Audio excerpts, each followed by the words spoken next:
この番組はご覧のスポンサーの提供でお送りします。Alrighty, welcome everyone. I'm Teeaboo and I am here for Flip Flappers episode 4. First off, I want to apologize, especially to my patrons, because this video is going to be coming out a little bit late, mostly because my circadian rhythm is what I can only call royally fucked. The last couple of days I've been just like waiting to go to sleep until at least 3 a.m. and waking up around noon to 1, which is not ideal. So I'm going to be trying to fix that, but for now, late videos for a little bit until I can get my shit sorted. We are on Flip Flappers episode 4. Last episode of Flip Flappers was pretty fucking crazy. We found ourselves in a sort of Mad Max-inspired desert wasteland with roving bands of nomadic peoples and lots of water shortages.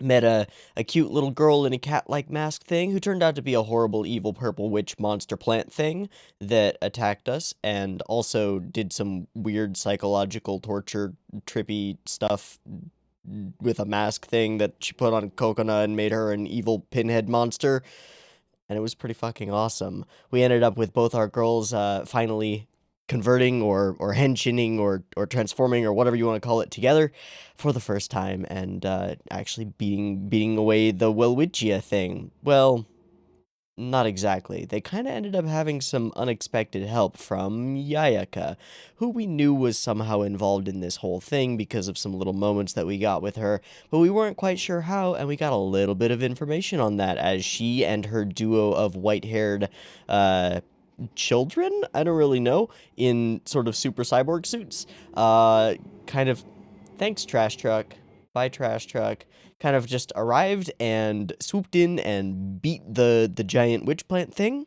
took the glowing orb that they called the Amorphous, which didn't seem to be one of the fragments or crystals or whatever that our girls are seeking in Pure Illusion for Dr. Soruto, but took that thing and then took it back to their homeland.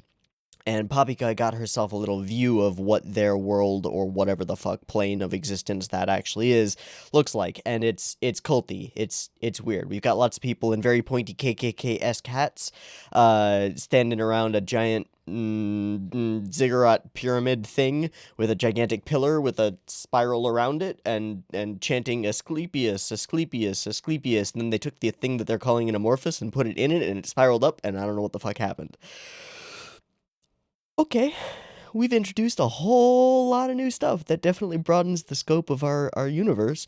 We'll have to see how it all plays together and what the fuck is actually going on. It seems like Yayaka's organization, whatever the hell it is, has some kind of dominance in its field, and that sort of paints our little group of scientists and weirdos and Dr. Salt as a bit of a ragtag on the run organization trying to make something happen and do what Dr. Salt says and liberate Pure Illusion. But we still don't know what that means. Like, we don't really understand the nature of Pure Illusion. So far, it's been this really interesting dream world that seems to be related to whatever we're thinking about at the moment we get into it, and or whatever characters we bring into it with us. But the previous episode throws all of that into question, so I don't really know. Yeah, there's a lot going on in this show, and I'm not sure what any of it means, but that's kind of exciting in its own way, and I'm excited to continue and find out more. So, let's go ahead and watch Flip Flappers episode 5, and we'll see how we like it, and what it consists of, and what kind of crazy twists and turns we get in this next 20-some minutes of content. Okay? Okay. So, I've got episode 5 of Flip Flappers up and ready to go. It's sitting at 0 seconds. There will be 2 versions of this reaction. You can find a picture-in-picture version with the video up there, linked in the description, and a timer-based version up on YouTube. If you'd like to do a syncy thing and sync up your own copy of the episode with the timer-based version, you are welcome to do so. Just get your copy ready because the beep beep timer to count you down will be coming at you now. I still don't know this pink-haired scientist character's name. I should probably get on that.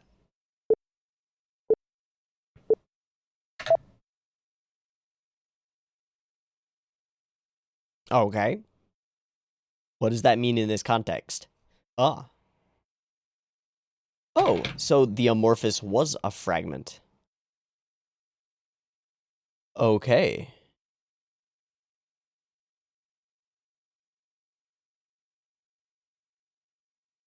He's really just chewing it up, the voice actor. Ah, it's deeper rooted. Landed in different places? Hello, Buchan. So no more princess shit.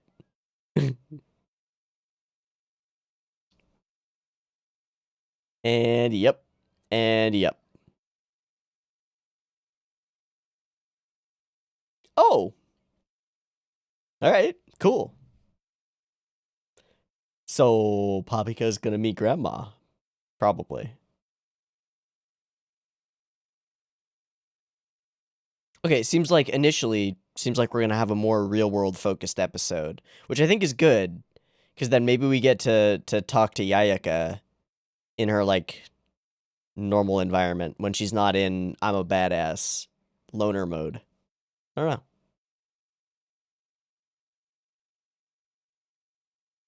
I just want answers. I just want information. Give me information.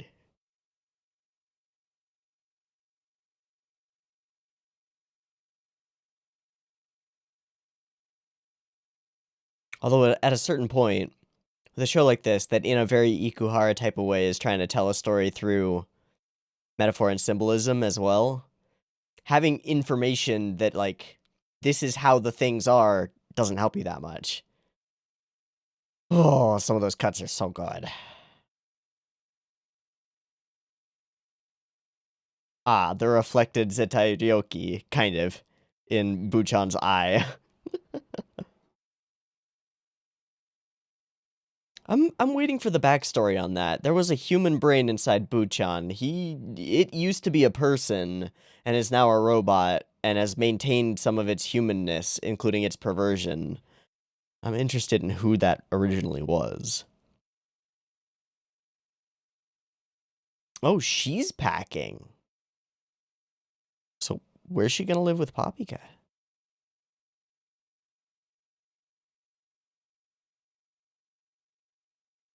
Ah.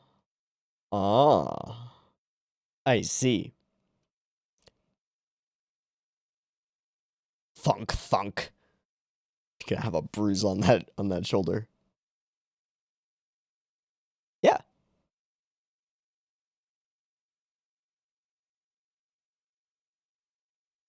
Mm-hmm.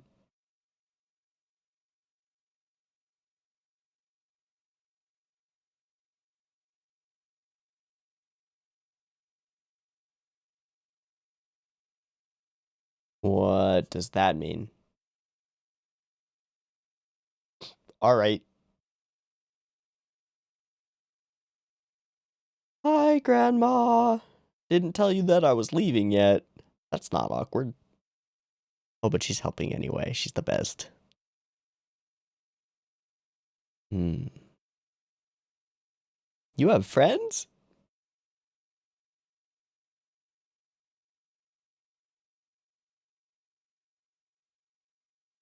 Hey, don't assume that Grandma's gonna have it out for you. She seems pretty cool so far. Yeah. Hello, Uekuskiru.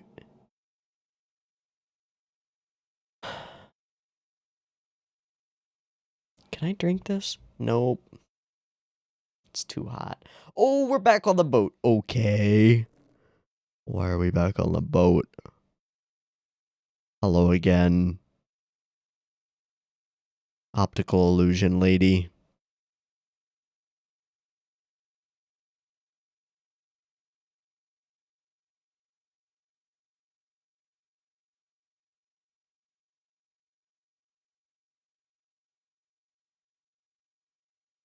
Alright.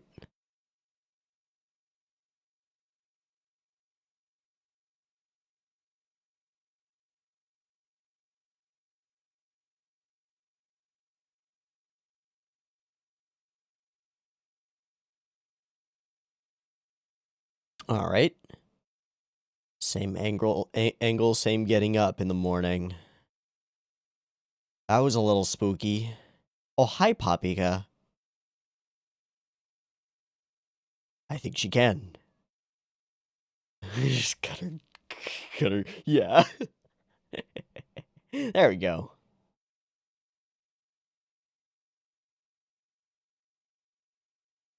You say that now.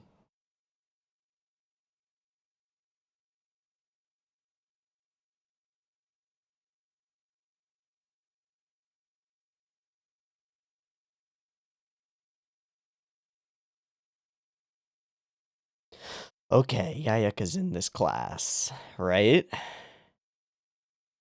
Ah, no hesitation. Oh my god, everybody loves her. Oh! Yeah, no, not on the desk. Adi?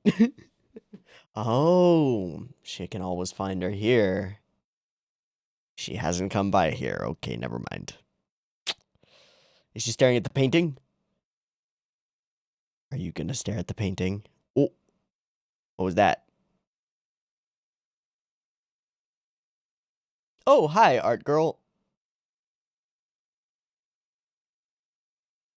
Okay, I was wondering when we would see her again, and it's right now. Objects for references for drawing and stuff. Cool. Turpentine. Cool.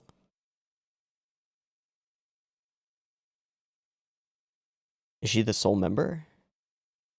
It's a small club room.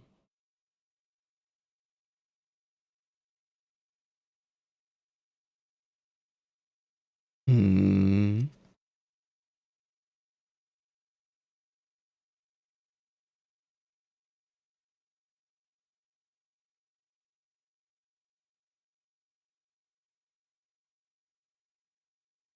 Oh, hi. Oh, nice catch.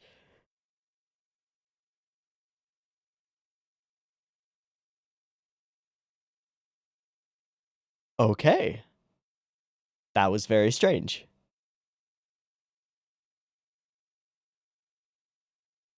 Oh, hi.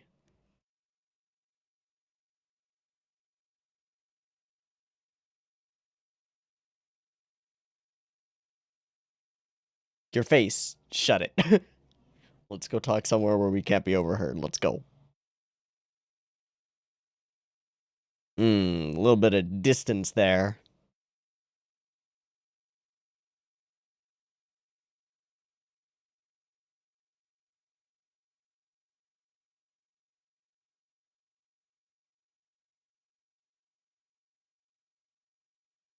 Still with the giant onigiri.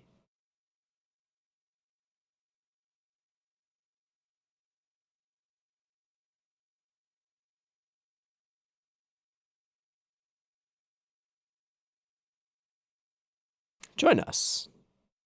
But we don't understand anything. Explain your purpose.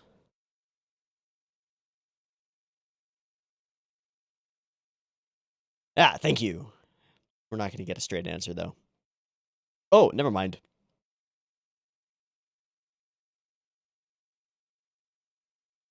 But the end game is world peace, right? Nope. Nice. Didn't even drop the rice ball.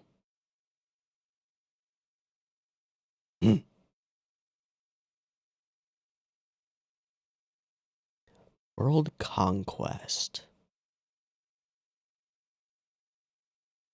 Not conquest of pure illusion. World conquest.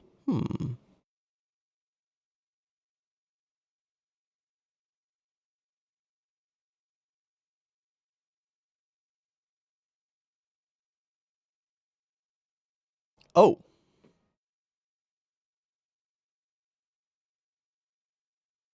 Oh, she made it a little place. She made a little fort. It's a big butt. And there's another universe on the other side. What the fuck?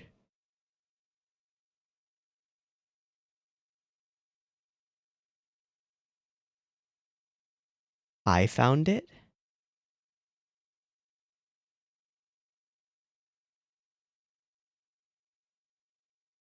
That's not quite right. Yeah.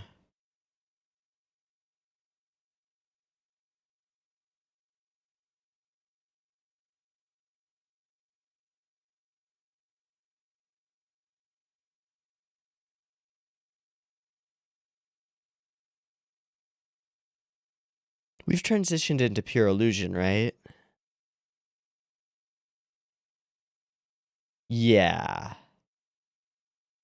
Yeah, for sure. Okay, yeah, that definitely 100%.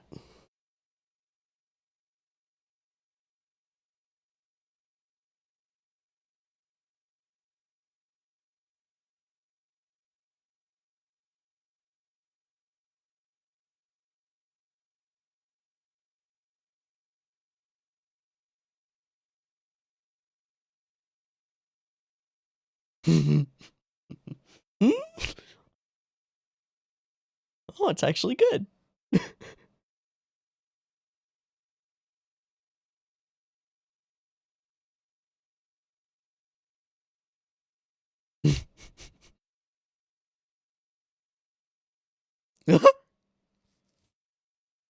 Well, okay, and that's how we're showering.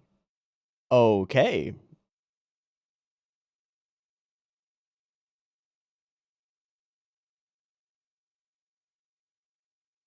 Seems like that would take a long time to rinse out.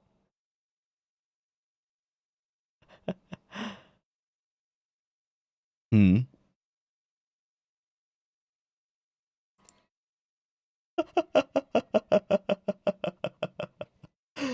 That was fun.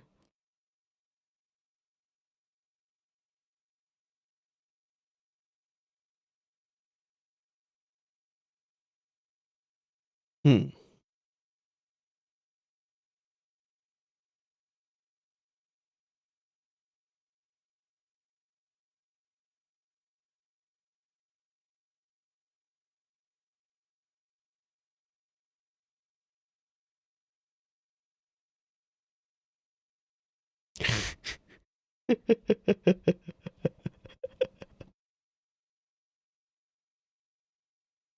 Okay. And that ends the night. Are you? Okay. Every time. I'm not gonna fix it for you. Doing something else. All right. She's got her hoverboard again.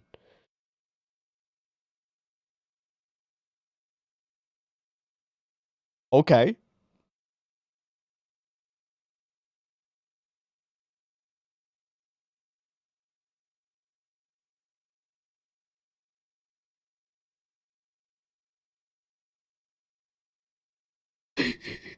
Puffy is so great.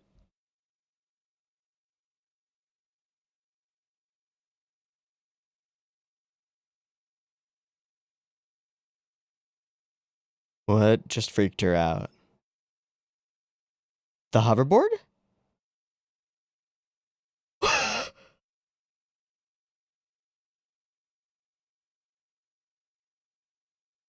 Oh shit. Oh shit.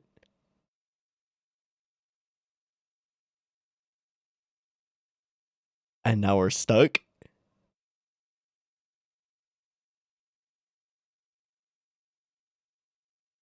Oh. But does time work the same way in both places? I'm not sure. I don't think they're looking. Time to gather rocks and spell out SOS. But there is a lighthouse here. Yeah, there we go. That's not gonna work. Can't you just go back? Should have caught that fish.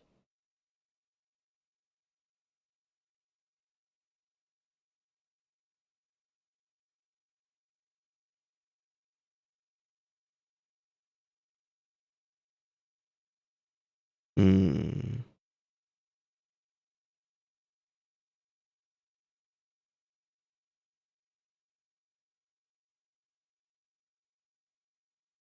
Oh, okay. Descent into bad times. That's a cool shot.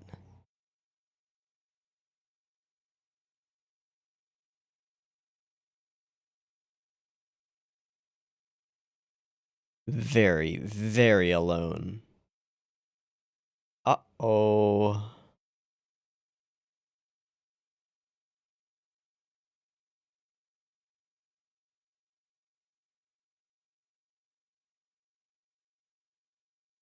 I wouldn't trust that weird fig thing, but okay.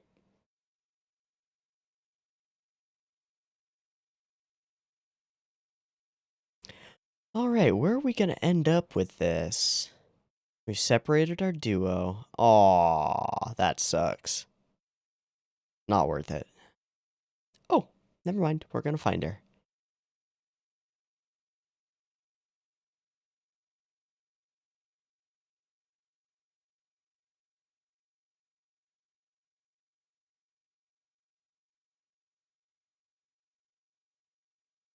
Hey, thanks.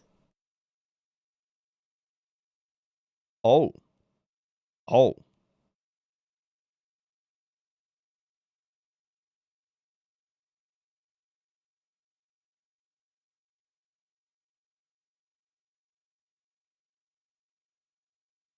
Hmm. Yeah, that echoed.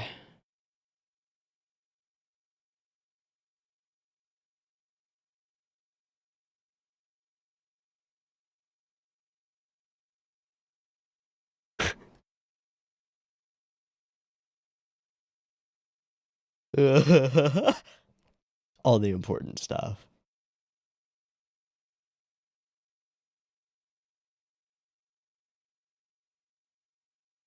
And despite saying that she wouldn't do it again, yeah, she goes and does it again. Yeah. She can't.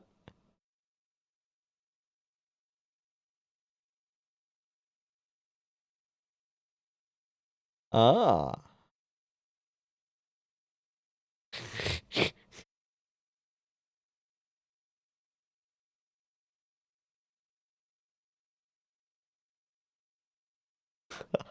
She's not looking. Uh-oh.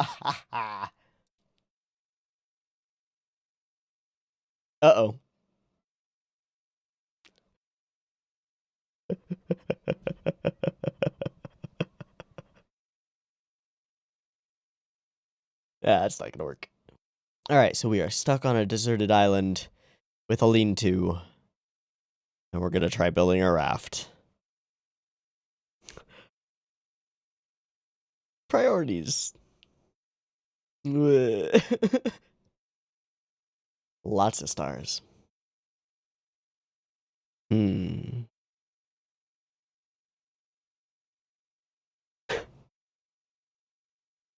For anything.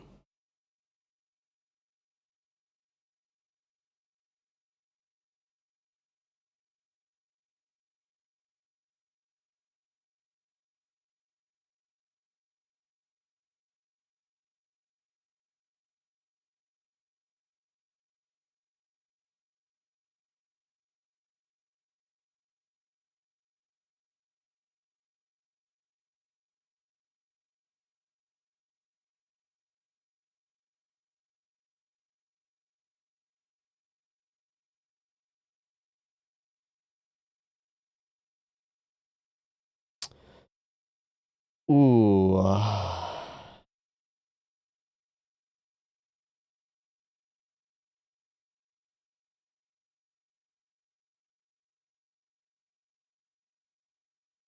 That's pretty cute.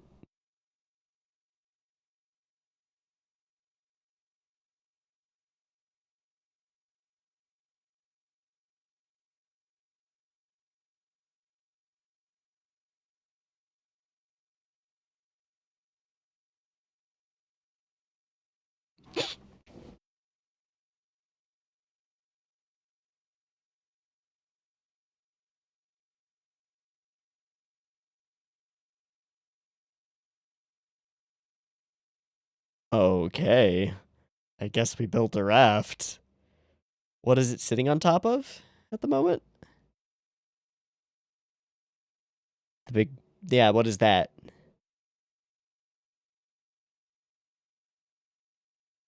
Oh, they're like drums, barrels. All right, we have no way to steer or paddle or move in any way.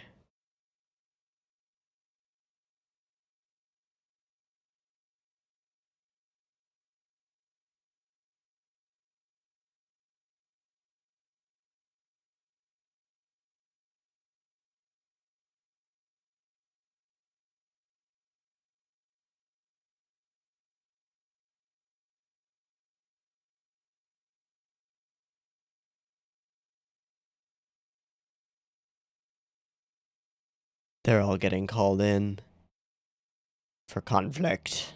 Bring me conflict.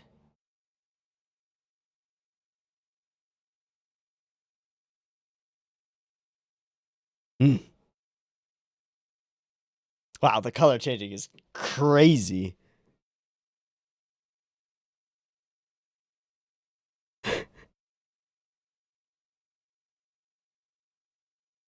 Okay. Well, that was really cute.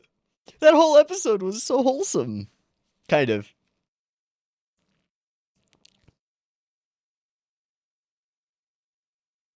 I didn't expect them to take a step back from the actiony stuff. Get a more character-y episode. A more casual-y episode. That was nice.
Alright, and next episode will be...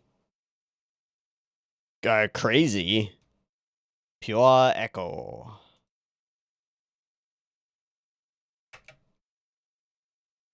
Okay.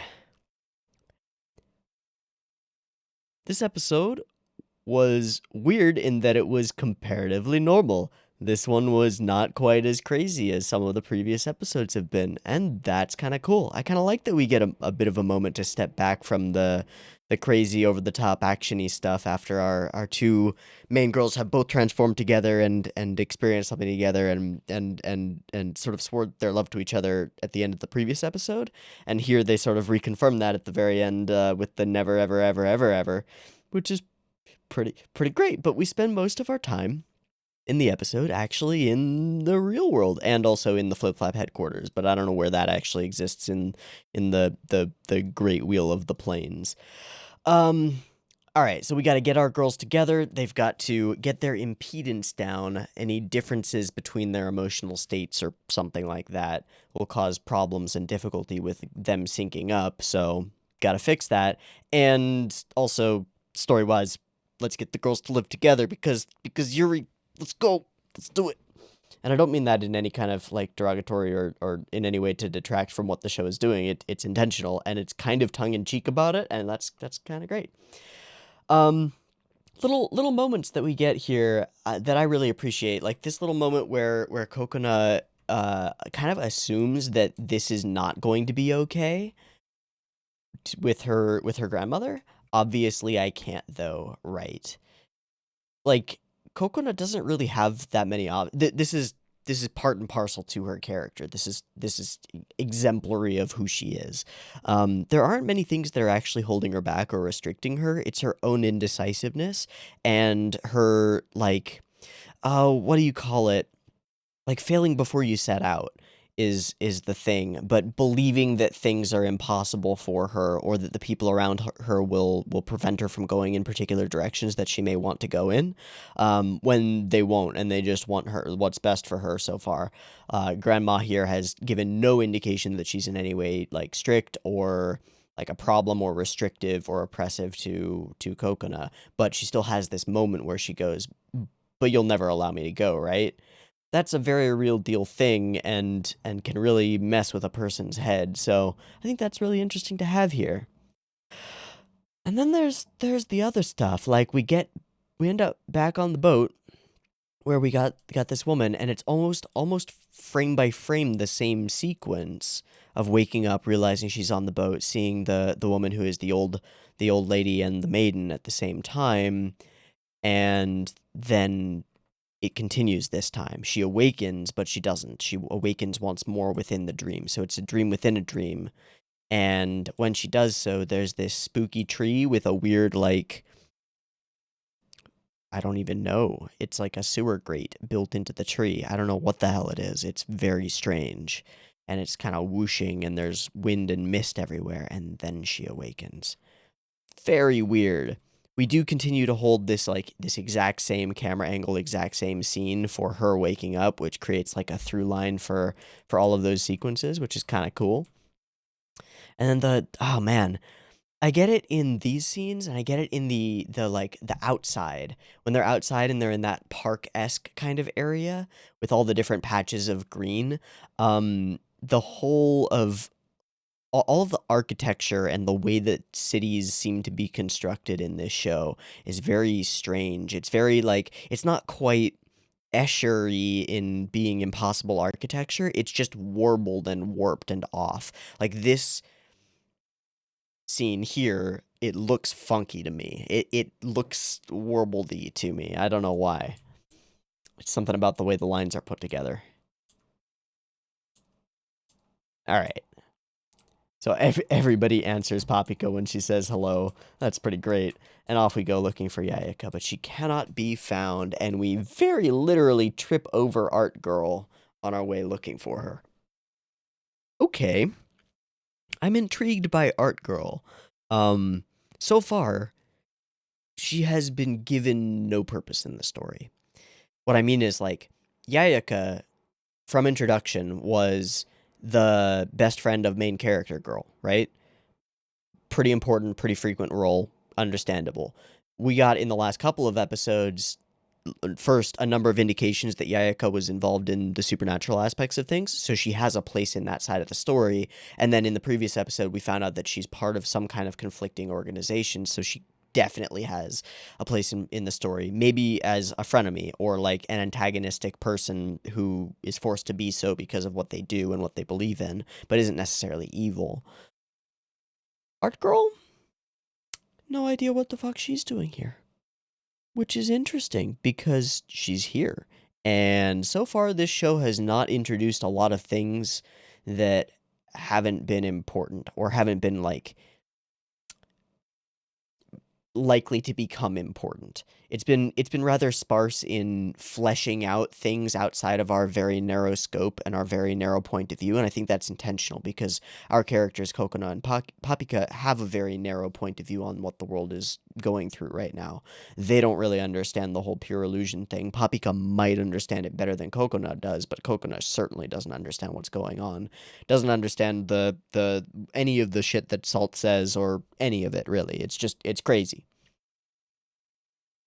So we've got a very narrow point of view, and what we don't have is any indication that this art girl is, like, destined to do something else in the story. We don't have any scenes that, like, imply that she's got something else going on. She's just being friendly and saying random, somewhat vaguely philosophical things when actually we ever get the chance to actually talk to her.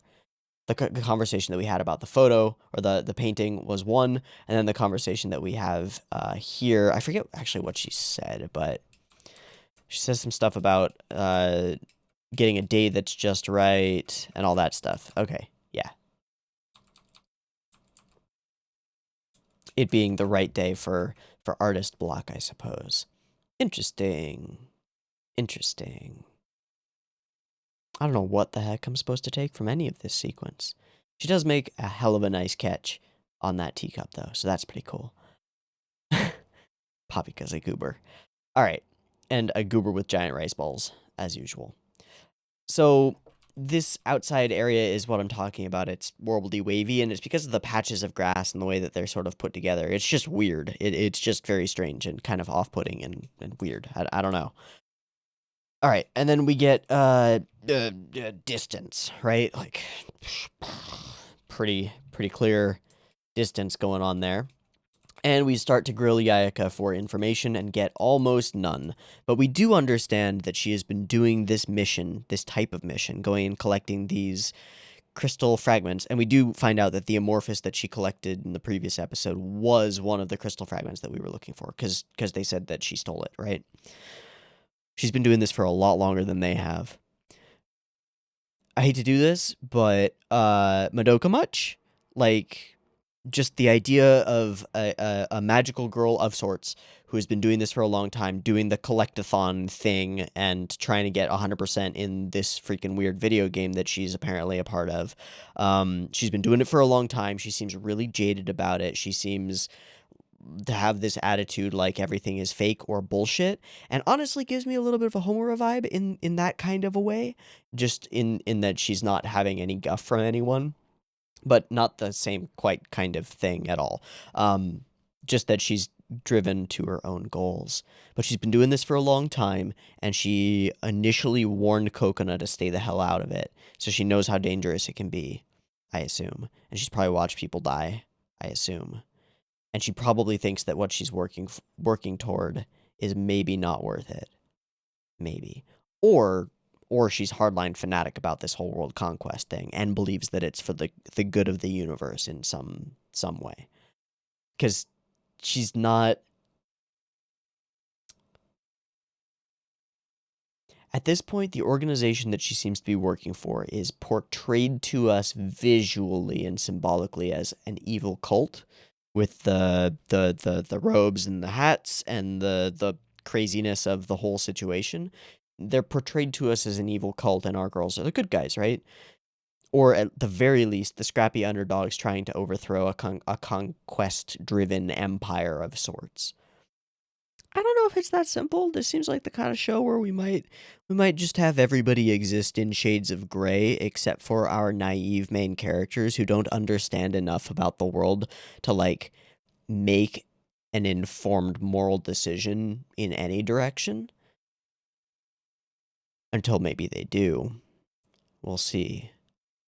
But we could have everybody in shades of gray. This evil cult could be attempting world conquest and domination, using that as a means to some greater and genuinely positive end. Otherwise, why would they have so many loyal followers, and why would Yayaka be continuing to follow them?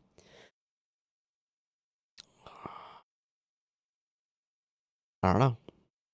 Interesting questions, though. This episode is making me think, actually, more than I thought it would. Okay, cool. Still a softie, huh? And then she invites them to join. This is a pretty classic thing, in like in Mahou Shoujo, in media of all sorts. I mean, it's very literally, we could rule the universe as father and son, blah blah blah. But it's got a couple of more wrinkles, just because we don't actually know Yayaka's motivations, and she kind of refuses to answer us when she's asked. World conquest is what she says, but that doesn't really answer the question. The answer is the question that we really want the answer to is why. What's the end game, and what's your stake in it personally? She strikes me as maybe the kind of character who has something that she wants to protect, that she thinks is worth it all. Kind of reminiscent of um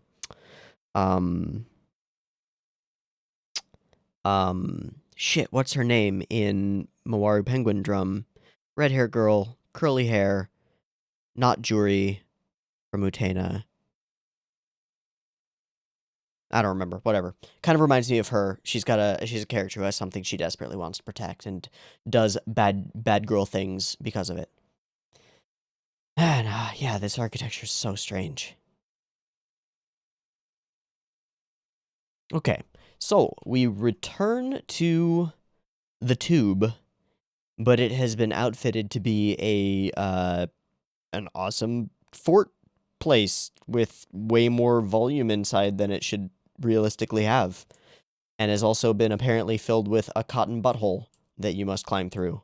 So we climb through the cotton butthole and find ourselves in magical hippie shell fairyland. And to make the second Mawaru Penguin Drum connection of the episode, this environment and the colored knickknacks everywhere and the little bits and bobs and weird things and objects that seem to have been collected almost as if by a hoarder also reminds me quite strongly of the house in Mawaru Penguin Drum, which has a very similar vibe. And similarly, I get a similar kind of vibe from this sequence.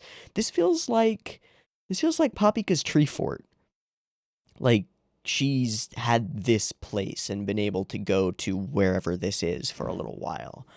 And the way that she talks about this shell that she's found at some point, but never realized that there was a crab still living in it, that's weird, man. So I'm gonna assume that this is a place that's partly imagined and partly things and ideas that Papika has gathered over time. Okay.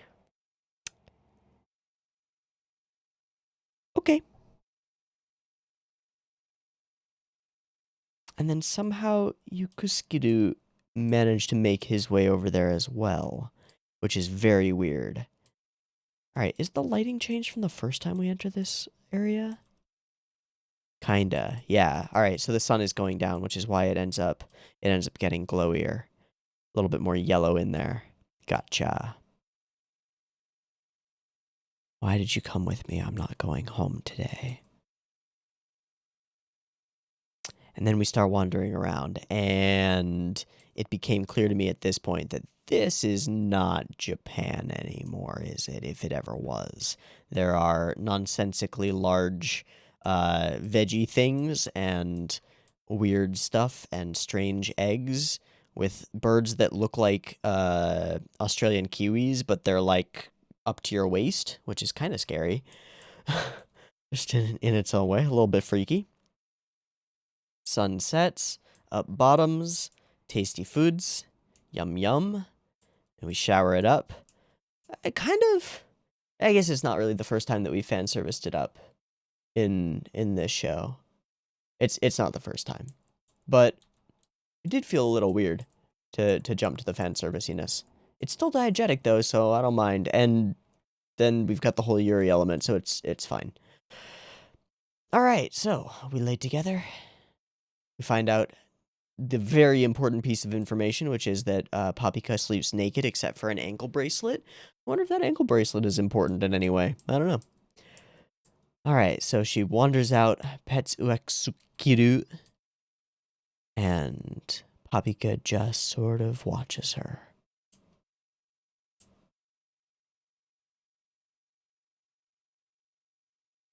Then we get a really cool sequence. This is nice. This is nice stuff. That one right there, that one's real nice. I actually want to see the transformation of the back end of the rocket thing again. It's right there. All right. Yeah, again with the ankle bracelet. I'm interested. Yeah, that's really cool. And it's in 24. They bumped up the frame rate for that to make it all smooth. And we lose our fucking hover surfer board thing. It's a weird rock formation in the middle of this island. I wonder if it is something.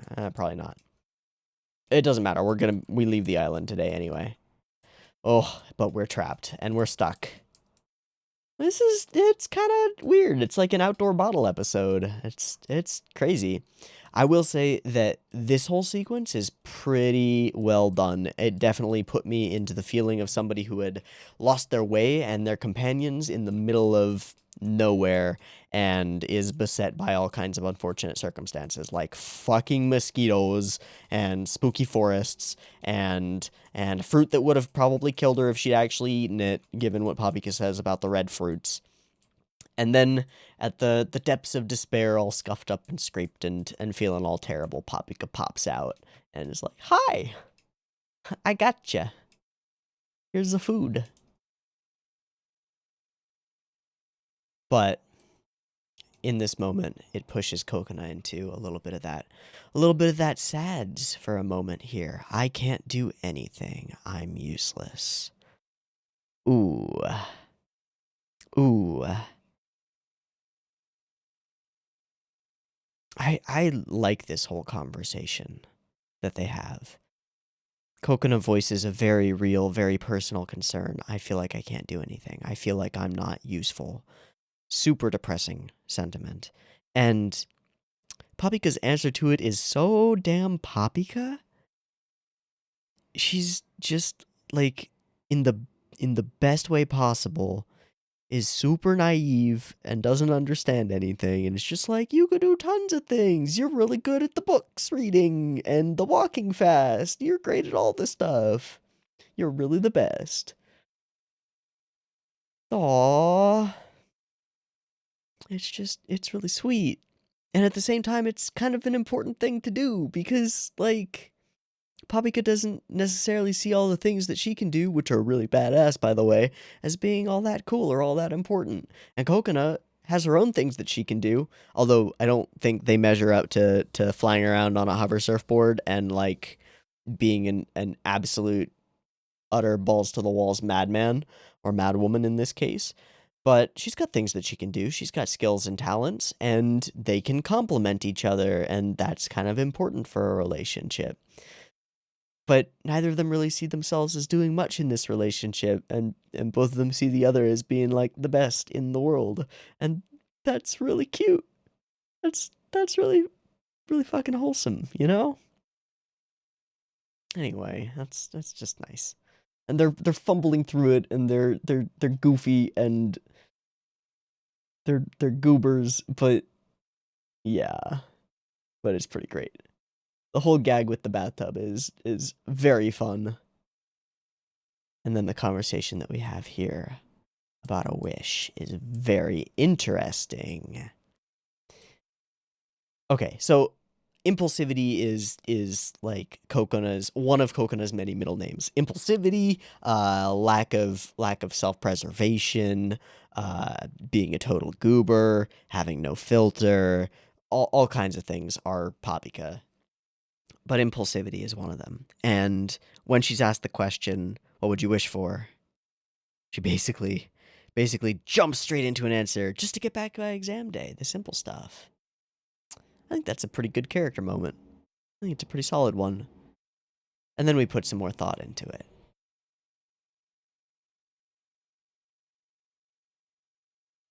What will you wish for? So, now Kokona is driving at the core questions, and she was doing it with Yayaka too. What was your goal? Please tell me. Didn't really get an answer. We got world conquest, but we don't know the why.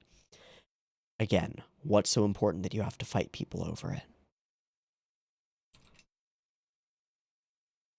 It's a secret. Fuck you, show! Jeez. Alright, so when asked, what would you wish for? I haven't really thought about one yet, and we'll make another Madoka connection because Madoka didn't know what she was going to wish for either. And then tells us that she wants to meet her family.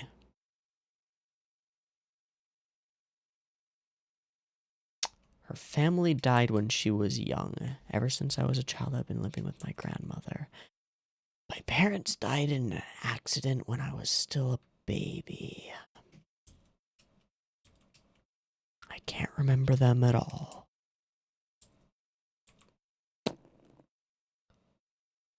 I see. Family. Family, huh? I'm sure you'll get to meet them. I met the person I wanted to meet, so I'm sure you'll meet them too.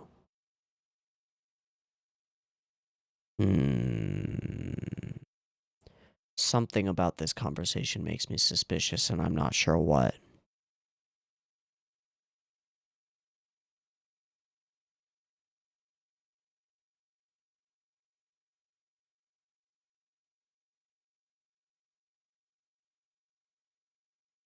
Something is triggering my foreshadowing gometer, and I don't know what it is. Actually, I kind of do. One element is my parents died in an accident when I was just a wee babe, and I don't remember them at all. Ooh. Ooh, I've heard that before. I don't know where, but I've heard it a few times. And sometimes it's just a normal orphan story, and sometimes it's something else. I have a feeling it's something else this time. And then the way that Papika answers her with the "I'm sure you'll totally meet them, definitely, family, family, family, huh?" Hmm.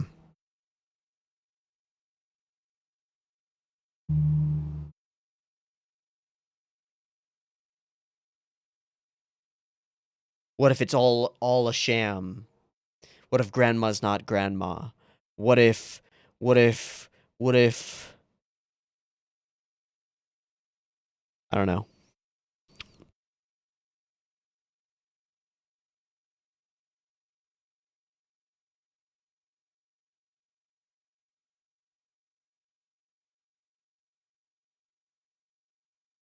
And there are no pictures that we've seen so far in grandma's house of her parents, right?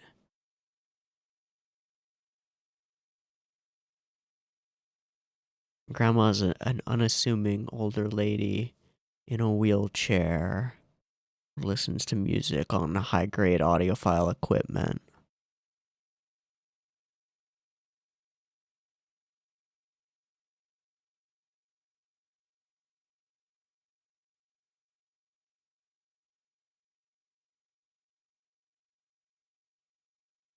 I'm really suspicious of Kokona's "I'm an orphan and my parents died in a car accident when I was still a baby." I'm really suspicious of that.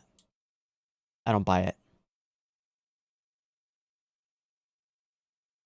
I mean, I buy 100% that is 100% what Kokona believes, but I get the impression that she has been fed a story and believes it.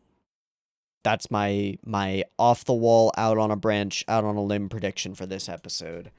Something is weird about this sequence, and it makes me suspicious.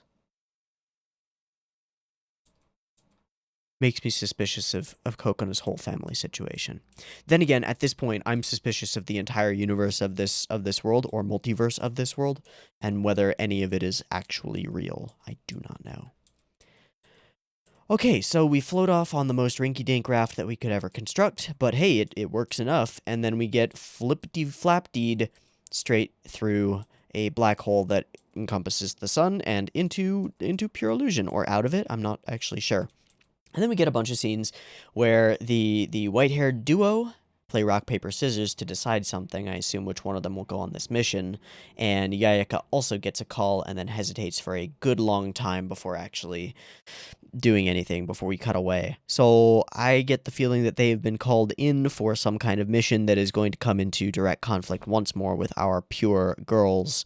And that should be interesting. Okay. Very different episode of Flip Flappers. We've had an abundance of bombast in previous episodes where we go and we have some charactery stuff and some like goofy moments and things, but by the end of the episode we dedicate a solid few minutes to some actiony scenes and a big moment. But now that we've done that for 3 episodes in a row and built up to the point where in episode 3 both our girls transformed and we had a cool fight scene, we realized who it seems our main conflict is going to continue to be with in the future. Now we take a step back and we get to see how our relationship between our main characters is developing more than anything. It was just Papika and Coconut going off on an adventure this time, and there was no no hint of conflict between them or an argument between them, which has been there in the previous episodes. They very genuinely seem to be getting a little bit more in sync, which I think, given that that's the in-universe purpose of the episode, may also be the out-of-universe purpose of the episode. Get us to believe in Kokona and Papika as a duo. And I think this episode did a pretty good job of it, as well as setting up for some other things and saying some lines that make me a little bit suspicious. Okay, cool. Well, this reaction ended up being a lot longer than I thought it would be. I thought I would maybe have like 10 minutes of stuff to talk about during this episode, but as we went along, I kept thinking of interesting things about this episode, so cool. If we had only done the 10 minutes, then I would have watched another episode, because this one was a little different, and I wanted some of that bombastic crazy, but because we're coming up on an hour of recording time, we will call it for the day. So, I've been Teeaboo. This has been Flip Flappers, episode 4. I hope you've enjoyed it as much as I have, or more, and I hope to catch you next week for more episodes. If you want next episode of Flip Flappers, it'll be up a week early on Patreon, so you can check that out. And all together, thanks for watching. It's been fun. I hope you enjoyed it, and I hope to catch you next week for another episode, or maybe more. We'll see. Peace.